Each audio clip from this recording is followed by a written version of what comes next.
Sometimes life leads us down paths we never expect. Marcus Wellington, a millionaire businessman, had his life perfectly planned and under control until a simple drawing from a child changed everything. What seemed like an ordinary interruption would become the turning point in a story about second chances, regrets, and what it really means to be a family. If you're enjoying this story, don't forget to subscribe to our channel, leave a comment, and share it with others. Marcus Wellington, 42 years old, was the embodiment of precision and control. As the CEO of Wellington Industries, one of the largest construction companies in the United States, his life was meticulously planned. He woke up at 5:30 a.m., worked out at the gym, and was at his office by 7:30 a.m., where back-to-back meetings filled his day until late at night. His penthouse in Manhattan reflected his pragmatic nature. No personal photos, no mementos or memories, only trophies and diplomas that marked his rise in the business world. That Wednesday, he found himself at Le Bernardin, one of New York's most prestigious restaurants, closing a multi-million-dollar deal with Japanese investors. The atmosphere was tense, everyone at the table waiting for the final offer. Marcus, impeccably dressed, was the epitome of efficiency. His assistant, Sarah, sat beside him, taking notes meticulously. His life was a series of calculated decisions, and he knew exactly where he was headed, or so he thought. As the sommelier poured wine, Marcus felt an unexpected tap on his shoulder. He turned, his gaze meeting a boy, no older than 9 years, standing in front of him. The child was barefoot, wearing ragged clothes that appeared too big for his small frame. His eyes, brown and filled with a mixture of fear and determination, locked with Marcus's. "Please, sir," the boy said, his voice quiet but clear. "My mom said you can help me find my dad." Marcus felt a surge of irritation. He was about to ask the boy to leave when he noticed the paper the child was holding. A folded drawing, worn at the edges. The drawing showed a man in a navy blue suit, standing in front of a tall building. The man was smiling, his eyes green, and there was a small scar on his chin. It was unsettling how much the man in the drawing resembled Marcus. The boy, noticing Marcus's stunned expression, continued in a soft voice, "This is my dad. I thought maybe you were him. My mom always said he wore nice suits and worked in a big building. I drew him like I remember him from the picture she showed me once. I don't know if you are him, but you look just like him." Marcus, now entirely caught off guard, instinctively scanned the restaurant. The Japanese investors were watching the exchange with growing curiosity. For a moment, Marcus considered asking security to remove the boy, but something about the child's earnestness, the vulnerability in his eyes, stopped him. The boy introduced himself as Tommy Morrison, and after a moment of hesitation, he explained, "My mom, Elena, is in the hospital. She's really sick, and she said that my dad's name is Marcus Wellington." The words hung in the air as Marcus's mind raced. Tommy continued, "She said you might help us. She said you were an important man.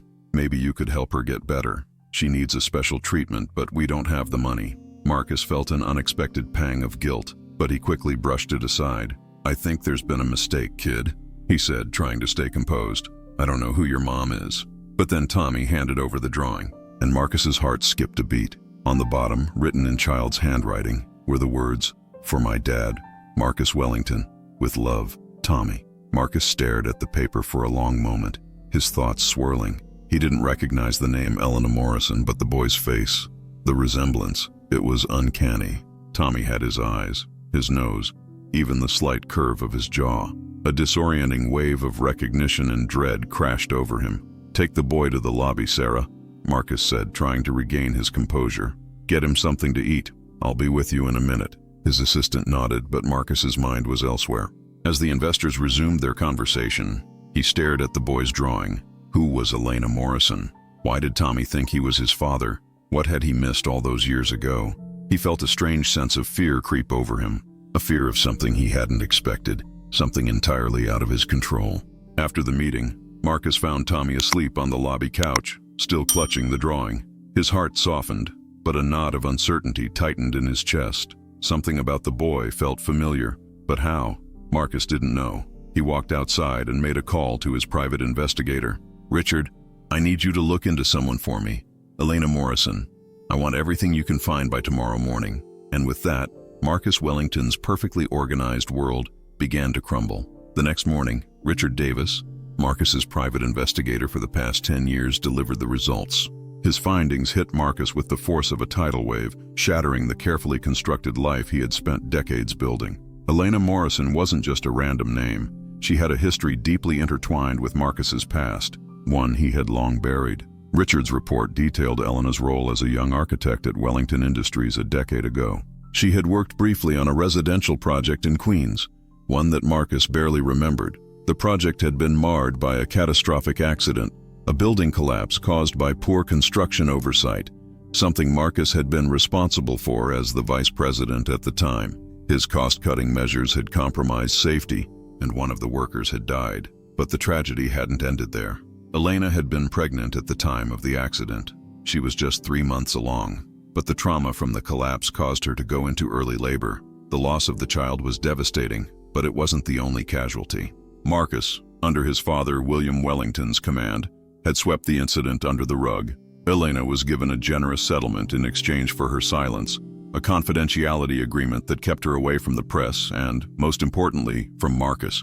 What Marcus hadn't known was that Elena had been pregnant with his child, Tommy. She had carried the child alone, raising him in secret, without Marcus ever knowing of his existence. The realization hit Marcus like a punch to the gut. His heart felt heavy as he scanned the photographs of Elena, now a 35-year-old woman, exhausted, thin from working 2 jobs just to make ends meet for Tommy.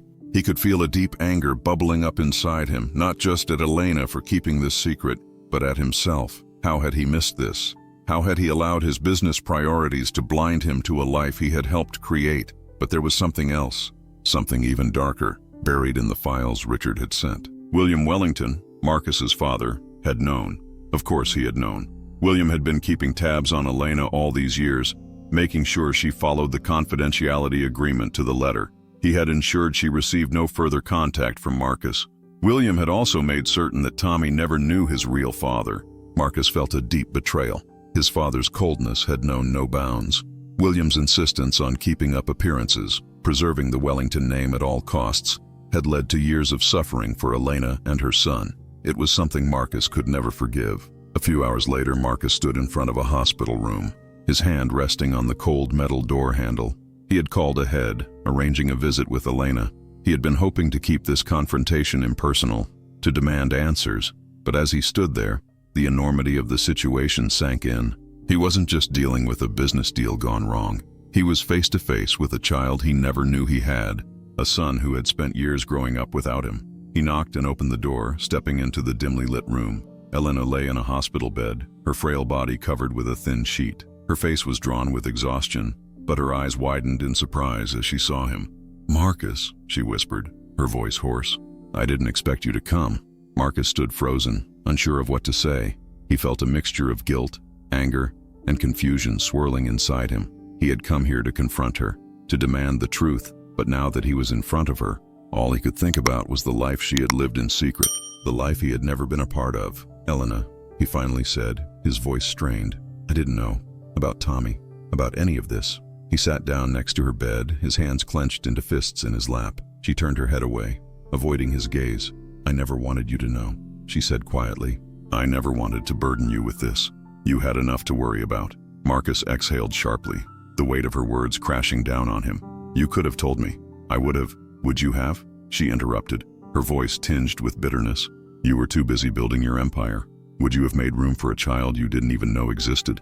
Her words stung, and Marcus felt a sharp pang of guilt. She was right. He had been too focused on the business, on impressing his father, on achieving the next milestone. But that didn't change the fact that he was now sitting in front of a woman who had spent years alone, raising his son in secret. "I didn't know," Marcus said again, his voice softer now. "But I want to make this right. I want to be a part of Tommy's life." Elena looked at him for a long moment, her eyes searching his face. "You can't just come in here and fix everything with money, Marcus. That's not how this works." "I know," he said quietly. "I know it's not that simple, but I want to try. For Tommy, for you." There was a long silence, and for a moment, Marcus thought Elena might refuse. But then, with a sigh, she spoke again. "You don't know how hard it's been, Marcus. All these years, trying to do everything on my own. And Tommy, he's just a child. He's confused and scared, and he needs you. But not just because you have money or power. He needs you to be a father, not a CEO." Marcus felt the weight of her words sink in. He had always prided himself on his control, his ability to manipulate any situation to his advantage. But now, in this room, he realized that there were things in life that couldn't be fixed with a deal or a contract. His son needed him to be something he had never been before, a parent. "I'll do whatever it takes," Marcus said, his voice firm with determination. "I'll be there for him. I'll be the father he needs." Elena's eyes softened, but there was still a trace of caution in her expression. "It's not going to be easy, Marcus. It's going to take time, and you're going to have to prove it to him, to both of us." Marcus nodded, knowing that the road ahead would be difficult, but for the first time in years, he wasn't thinking about profits or acquisitions. He was thinking about Tommy, about the son he had never known, and somehow that felt more important than anything else he had ever achieved. When Marcus left the hospital, the world outside seemed different. The noise of the city, the constant rush of traffic and people, it all felt distant, unimportant. He knew his life had changed irrevocably, and as he thought about Tommy, about the boy who had come into his life without warning, he realized that this was only the beginning of something far bigger than business deals or boardrooms. This was about family. Marcus couldn't shake the feeling that everything he'd built, every decision he'd made, had been leading up to this moment. But as he stood in his penthouse, staring out over the skyline of Manhattan, he felt a sense of uncertainty gnawing at him. His life, once so meticulously organized, now seemed out of his control. His father, William Wellington, had always been his rock, the unwavering foundation of his ambition. But now, Marcus was faced with the reality of a child he never knew existed, a son who needed him in ways he never anticipated. The night had fallen, and Tommy was in the guest room that Marcus had tried, unsuccessfully, to transform into a comforting space for the boy. The toys, the latest video games, the extravagant gifts, none of it had bridged the gap between them. Tommy had been silent since their conversation in the hospital, retreating into his world of drawings and quiet contemplation. Marcus had thought that buying Tommy's affection with material things would work, that the boy would somehow feel loved if he surrounded him with the best money could offer. But it was becoming clear to Marcus that what Tommy needed wasn't things. He needed something far more elusive: time, attention, a real connection. He heard the faint sound of a door creaking open, and then the soft patter of feet on the hardwood floor. Tommy appeared in the hallway, still in his pajamas, his eyes wide with uncertainty. Marcus turned, a pang of guilt twisting in his chest. The child had been through so much already. He didn't deserve this confusion, this awkwardness. "Hey, Tommy," Marcus said, trying to sound casual. "Can't sleep?" Tommy hesitated before nodding. He shuffled over to Marcus's side, looking up at him with those familiar, searching eyes. "I drew something," Tommy said quietly, his voice almost a whisper. "Can I show you?" Marcus smiled, a real, warm smile this time. "Of course, buddy. Let's see it." Tommy sat down on the floor beside him, pulling a small sketchbook from beneath his arm. He opened it carefully, turning the pages until he found the one he was looking for. He handed it to Marcus, who took the page in his hands. It was a sketch of a house, beautiful in its simplicity, with large windows, a sloping roof, and a wide porch. But what struck Marcus wasn't the design itself, but the detail in the drawing, the care, the thought, the way Tommy had captured something that went beyond just lines and shapes. Is this what you want to build?" Marcus asked, his voice soft. Tommy nodded. "Yeah, my mom used to tell me stories about houses, about how you could build a home for people who didn't have one, like we didn't." Marcus felt a lump form in his throat. The simplicity of Tommy's dream was both heartbreaking and beautiful. A child, barely old enough to understand the complexities of the world, had dreams rooted in compassion, in helping others. It was something Marcus had never truly known. He had always focused on what was in front of him, on what could be measured. But Tommy saw things differently. "I think this is a really great design," Marcus said, his voice thick with emotion. "I think you could build something amazing one day, Tommy." Tommy's face lit up with a smile, and for the first time since he had entered Marcus's life, Marcus felt a genuine connection. It wasn't based on business, on performance, or on success. It was a moment of true, unspoken understanding between them. "I want to build houses like that," Tommy said quietly, "for kids like me, so they don't have to be scared." Marcus's chest tightened. There was something so pure in the way Tommy saw the world, so different from the cold, calculated approach Marcus had spent his life cultivating. He realized, with a sinking feeling, that he had been so focused on winning, on making his father proud, that he had never once stopped to think about the impact his success had on those closest to him. He reached out and ruffled Tommy's hair gently, a rare show of tenderness. "I think you're going to be a great architect one day, Tommy. You've got a good heart, and that's the most important part." Tommy smiled, a hesitant but hopeful smile. "You really think so?"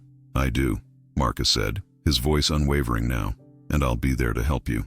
We'll build something together, something good." The next day, Marcus found himself in a boardroom, surrounded by the same executives and investors who had once viewed him as the unquestionable leader of Wellington Industries. He had always been the one making decisions, the one in control. But now, as he looked at their faces that had grown used to seeing him as a powerful, unyielding force, he felt a growing sense of disconnect. "You've made the right choice, Marcus," Sarah, his assistant, said after the meeting. "The acquisition in London is going to solidify your position internationally. You're going to leave a legacy." Marcus nodded absently, his mind drifting. His thoughts kept returning to Tommy, to the boy with the big dreams and the kind heart. The more he thought about it, the more he realized that the success he had worked so hard for, success in terms of profit, power, and recognition, meant nothing if he couldn't be the father Tommy needed. After the meeting, Marcus walked into his office, but the usual buzz of productivity felt distant. He glanced at his desk, at the framed photos of him shaking hands with other corporate giants, at the contracts and plans that had always taken precedence in his life, and felt a wave of emptiness. None of this mattered anymore. Later that day, Marcus sat across from his father, William, in a private conference room at the Wellington headquarters. He could feel the tension thickening the air between them. William had always been a man who believed in results, in sacrifice for the greater good. But now he seemed different, angrier, his eyes narrowing as he stared at his son. "You've lost focus," William said gruffly, his voice cold. "This Tommy situation, it's a distraction, Marcus. You've got billions at stake. You can't afford to let personal matters get in the way." "I'm not letting personal matters get in the way," Marcus replied, his voice tight. "But I'm not going to pretend this isn't important. I have a son, Dad. I'm going to do what it takes to be there for him." William's lips curled into a thin smile, though it didn't reach his eyes. "You're being foolish. You're risking everything you've built. I've spent my entire life building this company. You've barely started, and you're going to let one child, one woman, destroy it all?" The words hit Marcus like a slap. His father had never cared about the personal side of life, always placing the company above everything else. And now, Marcus realized, it was clear that his father would never understand the depth of his commitment to Tommy. It wasn't about the business. It wasn't about the company. It was about being a father. It was about choosing what mattered more than profit. "Maybe I'm being foolish," Marcus said quietly, his gaze meeting his father's cold stare. "But I don't think I can live with myself if I don't try to be there for him." Marcus stood up, the weight of his decision settling over him. "I'm taking some time off. I'll let you handle the acquisition in London. I've got something more important to do." Without waiting for his father's response, Marcus walked out of the room, feeling a sense of clarity wash over him. He had made his choice. He wasn't going to let the empire his father had built define him. He was going to build something different, a family, a future, and he would be damned if he let anyone, not even his father, take that away from him. As Marcus walked down the hall, his phone buzzed. He glanced at the screen, seeing Tommy's name. His heart skipped a beat, and for the first time in years, he smiled. "Hey, Tommy," Marcus answered. "What's up?" "I was thinking about that house I drew," Tommy said, his voice full of excitement. "Do you think we can start building it together?" Marcus's chest tightened with emotion. "We'll build it together, buddy. I promise." As he hung up the phone, Marcus realized that the real work, the work that would define his legacy, had just begun. The days that followed felt like an emotional whirlwind. Marcus's life, once so meticulously organized and driven by corporate goals, had been turned upside down by the presence of a 9-year-old boy he had never known. Tommy, his son, was still adjusting to the changes in his life, his new home, his new father, and the strange new world he now had to navigate. But Marcus, too, was learning what it meant to be a father, and with each passing day, he felt himself letting go of the life he had spent years building in order to build something more meaningful. Marcus had canceled his flight to London. The multi-billion-dollar deal that would solidify Wellington Industries' presence in Europe was still a critical part of the company's future, but something inside Marcus told him that his role in his son's life was far more urgent. The decisions he had made in the boardroom could wait. This was about his son. And in a way, it was about himself too. Sarah had been supportive, though surprised. She had worked with Marcus for years, and she had never seen him so uncertain. He was always the one who made decisions with confidence, who never hesitated when it came to his career. But now there was a new tension in his eyes, a vulnerability he had never shown before. "Marcus," Sarah had said gently the morning after his decision to cancel the London trip, "are you sure about this? The company's been planning for months. If you don't go, there's a chance we'll lose the deal." Marcus had met her gaze. For the first time, he wasn't looking at her like an assistant or a business partner. He was looking at her as someone who, like him, was caught between two worlds. "I'm sure," Marcus had said, "there's something more important than business." Tommy's adjustment to his new life was, to put it mildly, challenging. His shy nature made it difficult for him to open up, and Marcus found himself struggling to bridge the emotional gap between them. He had no idea how to be a father. He didn't even know where to start. The toys and games had been an attempt, but they had fallen flat. It was on a rainy afternoon, after a particularly difficult day at the hospital where Elena was undergoing treatment, that Marcus found a small, quiet moment with Tommy. The boy was sitting on the couch in the living room, his legs curled beneath him as he flipped through a comic book. Marcus sat down beside him, unsure of what to say. For a moment, neither spoke. The silence between them was thick and uncomfortable, but Marcus knew he had to make an effort. Tommy needed to know he was here for him, no matter how out of place Marcus felt in this new role. "So, Tommy," Marcus began, his voice tentative, "what do you like to do? Besides drawing, I mean." Tommy looked up at him, blinking as if surprised by the question. He shrugged a little, his gaze drifting back to his comic book. "I like to build stuff," he said quietly. "Like houses." Marcus felt a flicker of hope. This was something he could connect with. "Houses, huh?" he said with a small smile. "What kind of houses?"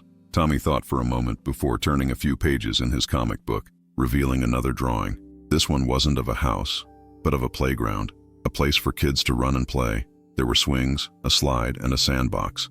The details were simple, but there was something beautiful about it. Tommy had a way of drawing that captured the feeling of a place, the life in it. "I want to build places for kids like me," Tommy said softly, "so they don't have to be scared or alone." The words hit Marcus harder than he expected. The boy was only 9, but his compassion was immense. He had spent most of his life trying to build an empire, but here was Tommy, dreaming of creating something that would help others, something that would give people hope. It was a dream far beyond Marcus's understanding, but it was real and it was pure. "I think that's a wonderful idea, Tommy," Marcus said, his voice thick with emotion. "You have a really big heart. I think you could build something amazing one day." Tommy smiled. A small, hesitant smile, but it was a smile that reached his eyes. "Do you think so?" "I do," Marcus said, his tone firm, though he wasn't sure if he believed it for himself just yet. "And you know what? I think I'd like to help you with that. We can build something together, all right?" Tommy looked up at him, his eyes wide with cautious hope. "You would?" "I would," Marcus replied, his heart swelling. "We'll figure it out together." And for the first time in weeks, Marcus felt like he had a direction. He didn't know how to be the perfect father. He didn't know how to fix everything or make it right in one grand gesture. But he knew one thing: Tommy needed him, and he was finally ready to be the person Tommy deserved. That evening, Marcus found himself on the phone with Elena. He had avoided calling her directly in the past few days, unsure of how to approach her without crossing boundaries.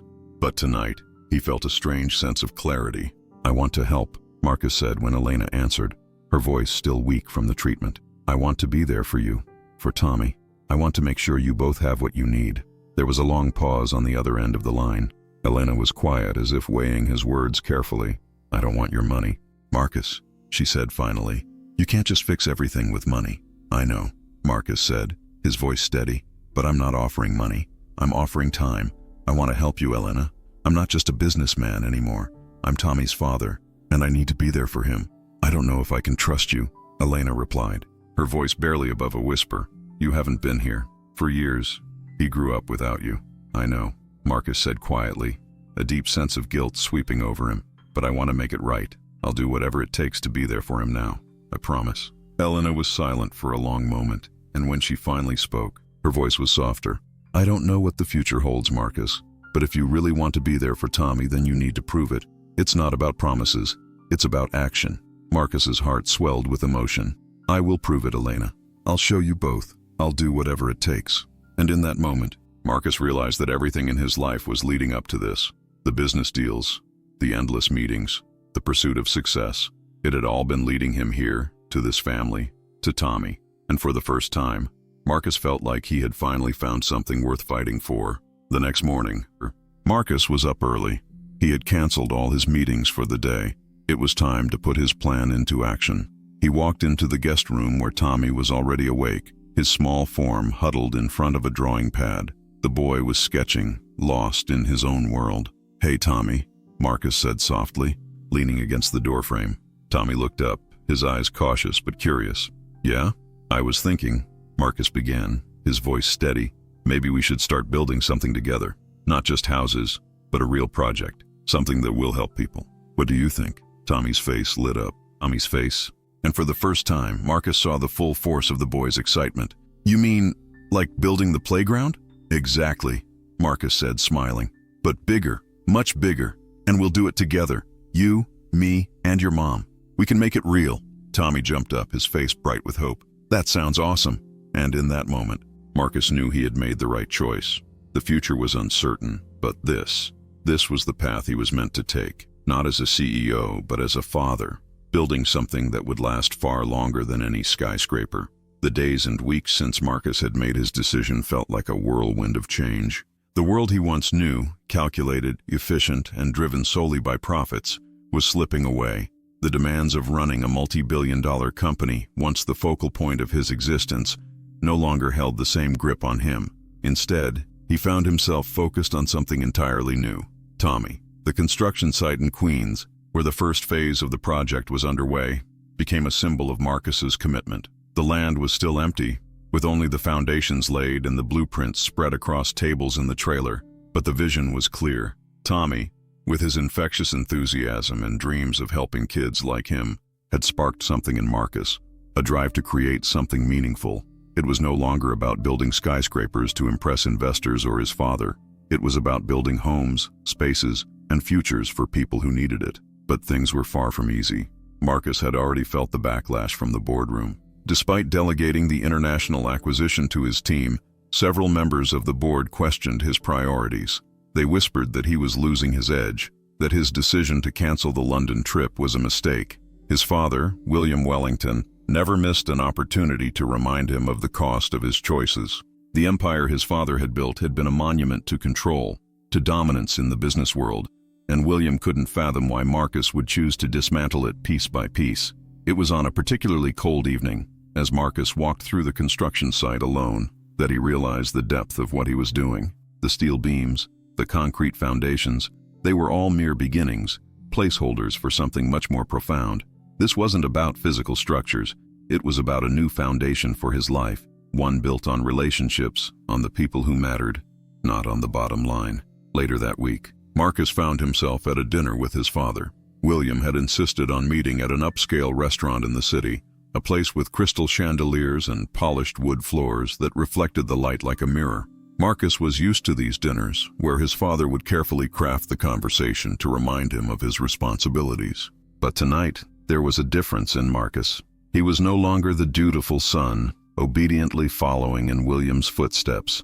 Tonight, he was someone else, someone who was fighting for something more important than the family legacy. "I've been hearing rumors, Marcus," William began, cutting into his steak with his usual precision, "about you canceling the London deal. You're playing a dangerous game." Marcus didn't look at his father. Instead, he took a slow sip of wine, trying to steady his thoughts. "I've made my decision, Dad. The company will survive. The deal will go through without me." "You don't get it, do you?" William's voice was sharp now, his gaze fixed on Marcus with a mixture of frustration and disappointment. "The company is everything. Without it, you have nothing. I've spent my life building this, and you're just throwing it away." "It's not everything," Marcus replied quietly. "Not anymore." The words hung between them, heavy with the weight of their history. William set his fork down, his expression cold and calculating. "Then what is it, Marcus? A child? A project? You think you can abandon what I built and still call yourself a man of value? You'll regret this. You're weakening yourself, and for what? Some naive dream about being a father?" Marcus's pulse quickened, but he remained calm. "I'm not abandoning the company. I'm choosing something different. I'm choosing to be there for Tommy. I'm choosing to be a father. I'm choosing to build something that actually matters. If that's weakness, then I guess I'll take it." For the first time in years, Marcus felt a surge of clarity. His father's disapproval no longer held the same weight. The empire that William had built, the one Marcus had been destined to inherit, no longer defined him. His identity was no longer wrapped up in acquisitions and profits. He was a father now, a role that required something more than spreadsheets and quarterly reports. William sat back, his face a mask of disbelief. "You're making a mistake, Marcus. And when it all falls apart, you'll see how foolish you've been." Marcus stood up, feeling a wave of emotion flood through him. "I'm not making a mistake. I'm doing what's right. And maybe, just maybe, I'll prove that to you one day." As Marcus left the restaurant, he didn't feel the sting of his father's words the way he once would have. Instead, he felt something else, an undeniable sense of peace. He knew, deep down, that his path was no longer tied to the old expectations of his father.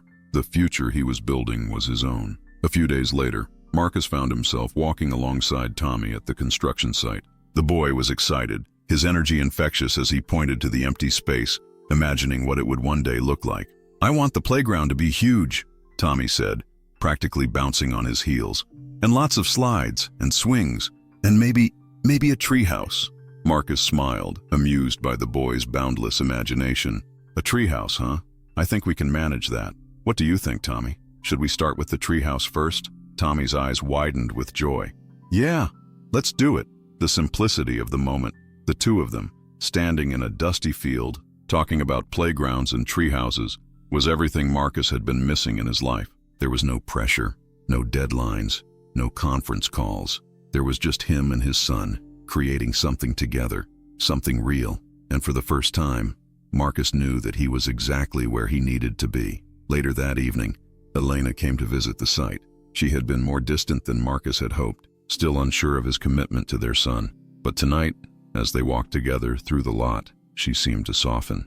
Maybe it was the sight of Tommy's excitement, or maybe it was the way Marcus had completely thrown himself into this new life. "It's starting to look real," Elena said, her voice quiet but sincere. She stopped and looked around, her gaze landing on the half-built foundations. "I didn't think you'd follow through."